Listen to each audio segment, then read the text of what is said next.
Assalamualaikum warahmatullahi wabarakatuh. Perkenalkan, nama saya Sri Indriani dengan NIM 3118124 dari 4C Farmasi. Di sini saya akan memaparkan tentang analisis kandungan bahan makanan yaitu pemanis. Pemanis menurut Peraturan Kepala BPOM Nomor 4 Tahun 2014 merupakan bahan tambahan pangan berupa pemanis alami dan pemanis buatan yang memberikan rasa manis pada produk pangan. Adapun jenis-jenis dari pemanis, yaitu ada pemanis alami dan pemanis buatan. Untuk pemanis alami merupakan pemanis yang dapat ditemukan dari bahan alam meskipun prosesnya secara sintetik atau fermentasi. Contoh untuk pemanis alami yaitu ada sukrosa, laktosa, maltosa, sorbitol, gliserol, dan lain-lain. Sedangkan untuk pemanis buatan merupakan pemanis yang diproses secara kimiawi dan senyawa tersebut tidak terdapat di alam. Untuk contohnya ada sakarin, siklamat, sorbitol sintesis, dan aspartam. Untuk sukrosa merupakan suatu disakarida yang dibentuk dari monomer-monomernya berupa unit glukosa dan fruktosa dengan rumus molekul C2H22O11. Pada sukrosa, glukosa dan fruktosa terhubung melalui ikatan antar karbon pertama. C1 memiliki subunit glukosa dengan karbon kedua C2 milik subunit fruktosa. Ikatan ini disebut dengan ikatan glikosida. Untuk manfaat sukrosa adalah dapat memberikan rasa manis pada makanan karena mengandung glukosa yang diterjemahkan oleh reseptor lidah sebagai rasa manis, sebagai sumber energi karena memiliki kandungan kalori yang cukup tinggi yaitu sebesar 251 kalori dalam 100 gram bahan namun tidak mengandung nutrisi. Untuk selanjutnya ada sakarin, merupakan pemanis buatan yang memiliki tingkat kemanisan 550 kali gula biasa. Sakarin memiliki struktur dasar sulfini dan benzoat. Sakarin tidak menghasilkan kalori. Batas konsumsi per hari yang aman atau ADI adalah 2,5 mg per kilogram berat badan. Dan yang selanjutnya ada aspartam. Aspartam atau metil ester dari L-aspartil L-penilalanin memiliki intensitas kemanisan 180-200 kali sukrosa. Batas konsumsi per hari yang aman atau ADI adalah 40 mg per kilogram berat badan. Yang selanjutnya untuk siklamat merupakan pemanis non-nutritif memiliki tingkat kemanisan 30-80 kali daripada gula, biasa digunakan sebagai pemanis penyandang DM atau dikenal sebagai sukari dan saccharide. Batas konsumsi per hari yang aman atau ADI-nya adalah 0,1 sampai 1 mg per kilogram berat badan. Untuk sorbitol dikenal sebagai D-sorbitol, D-glutikol, L-glutitol, sorbit atau sorbol. Kemanisannya hanya 0,5 kali gula. 70% dari jumlah sorbitol yang masuk ke dalam tubuh akan diubah menjadi CO2 atau karbon dioksida tanpa menunjukkan adanya kenaikan glukosa dalam darah, sehingga sangat baik untuk penderita diabetes. Adapun penggunaan pemanis untuk pemanfaatannya, pemanis dapat digunakan dalam berbagai produk makanan dan minuman. Pemanis dapat meningkatkan cita rasa dan aroma, memperbaiki rasa, sifat fisik dan kimia, serta sebagai pengawet. Kemudian pemanis juga merupakan salah satu sumber kalori bagi tubuh, dan untuk pemanis buatan dapat membantu dalam manajemen mengatasi kelebihan berat badan, kontrol glukosa darah, dan kesehatan gigi. Nah, adapun dalam tabel bahan pemanis sintetis yang diizinkan sesuai peraturan yaitu ada aspartam dengan ADI 0 sampai 40 mg dan ada sakarin dengan ADI 0 sampai 2,5 mg. Jenis bahan makanan yang dapat dilihat dan batas maksimal penggunaannya. Untuk sakarin 50 mg dan untuk natrium sakarin ada dari 100 sampai 300 mg per kilogram. Sedangkan untuk siklamat, jenis makanan yang tertera dari 500 sampai 3 gram per kilogram. Kemudian perbedaan pemanis. Untuk pemanis alami pada suhu tinggi bisa terurai, memiliki kalori tinggi, berasa manis normal, harganya cenderung lebih tinggi, dan lebih aman dikonsumsi. Sedangkan pada pemanis buatan cukup stabil bila dipanaskan, memiliki kalori rendah, berasa manis puluhan sampai ratusan kali rasa manis gula, harganya sangat terjangkau, dan juga sebagai dapat berpotensi karsinogen atau penyebab kanker. Efek samping dari pemanis untuk dari gula, kerusakan pada gigi dan gusi, kegemukan atau obesitas, penyakit degeneratif seperti darah tinggi, penyempitan pembuluh darah, dan penyakit jantung koroner. Sedangkan untuk efek samping aspartam menyebabkan lupus atau pengerasan pada otak atau sumsum tulang belakang.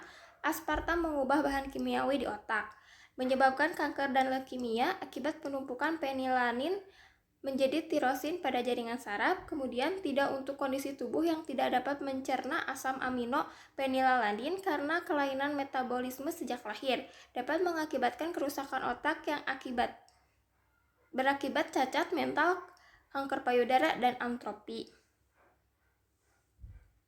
Untuk sakarin dan siklamat menyebabkan kanker kandung kemih, migrain, tremor, kehilangan daya ingat, bingung, insomnia, iritasi, asma, hipertensi, serta alergi. Garam-garam siklamat dapat memetabolisme dalam tubuh, dapat menghasilkan senyawa sikloheksamina yang bersifat karsinogenik. Untuk selanjutnya ada sorbitol, yaitu efek sampingnya menyebabkan diare, nyeri perut, muntah, dan penurunan berat badan ekstrim. Untuk metode analisis pemanis, yang pertama untuk sakarin, penentuan secara kualitatif dengan HCl 10% atau reaksi Nessler.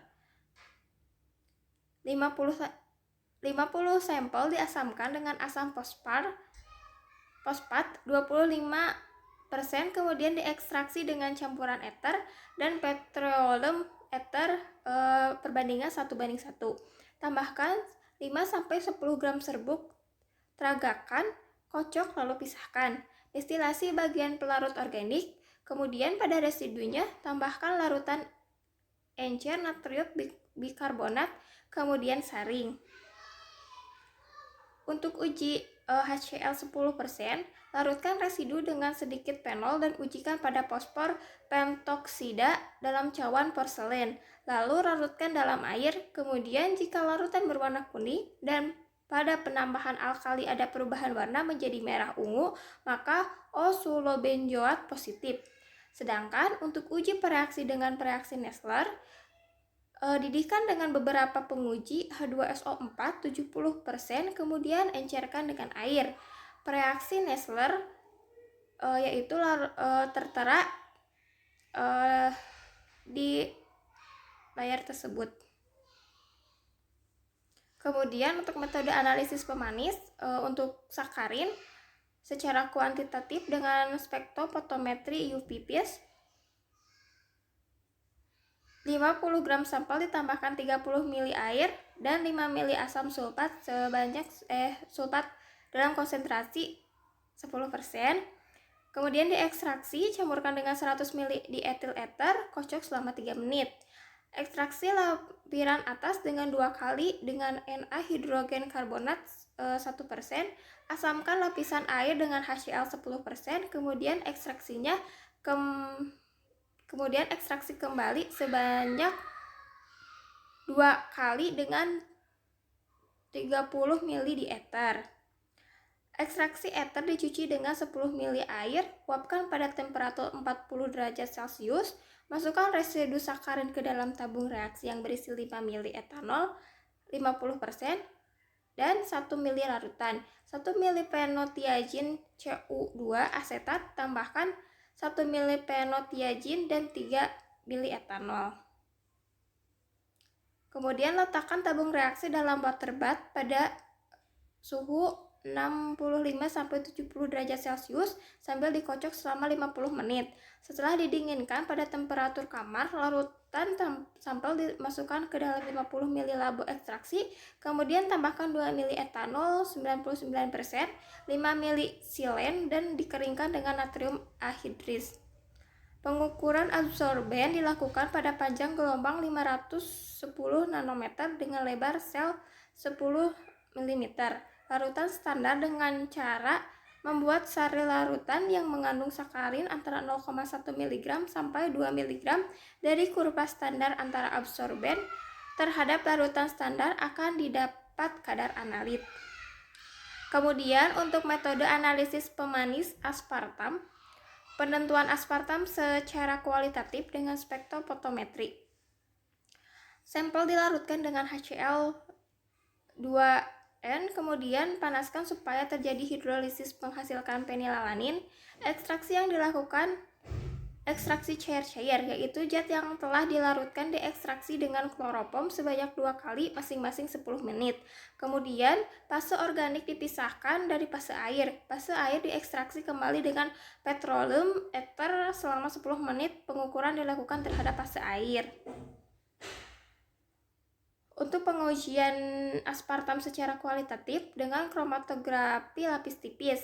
Untuk fase diamnya menggunakan silika gel 60GF254 dan untuk fase geraknya sistem pengembang N-butanol, asam asetat glasial dan air dengan perbandingan 2:1. Untuk penampak bercak, noda dapat digunakan anhidrin dengan konsentrasi 0,2% dalam air yang dipanaskan selama 30 menit dan larutan brom 1% dalam CL4. Noda dilihat di bawah lampu UV pada panjang gelombang 254 nanometer. Kemudian untuk metode analisis pemanis siklamat menggunakan uji warna secara kualitatif, yaitu sampel 100 ml ditambah 2 gram BHCl2 lalu didiamkan. Setelah terjadi endapan kuning, kemudian disaring. Asamkan dengan 10 ml HCl dan tambahkan 0,2 gram NaNO2 10%. Adanya endapan berwarna putih menunjukkan adanya siklamat. Kemudian metode analisis pemanis siklamat secara kuantitatif, yaitu tambahkan 10 ml HCl, 10 ml larutan BHCl2 10%, aduk dan diamkan selama 30 menit. Jika terbentuk endapan, disaring dan dicuci dengan air. Tambahkan 10 ml NaNO2 10% ke dalam filtrat, aduk dan panaskan di atas penanggas air selama 2 jam. Kemudian untuk menghindari penguapan selama pemanasan harus ditutup, disimpan di atas tempat yang hangat selama semalam. Untuk endapan disaring, dicuci dan dikeringkan di atas asbes, panaskan di atas api selama 10 menit, dipijarkan dan didinginkan dalam eksikator, kemudian ditimbang. Ini untuk daftar pustakanya. Kemudian terima kasih. Mohon maaf apabila banyak kesalahan. Wabillahi taufiq wal hidayah. Wassalamualaikum warahmatullahi wabarakatuh.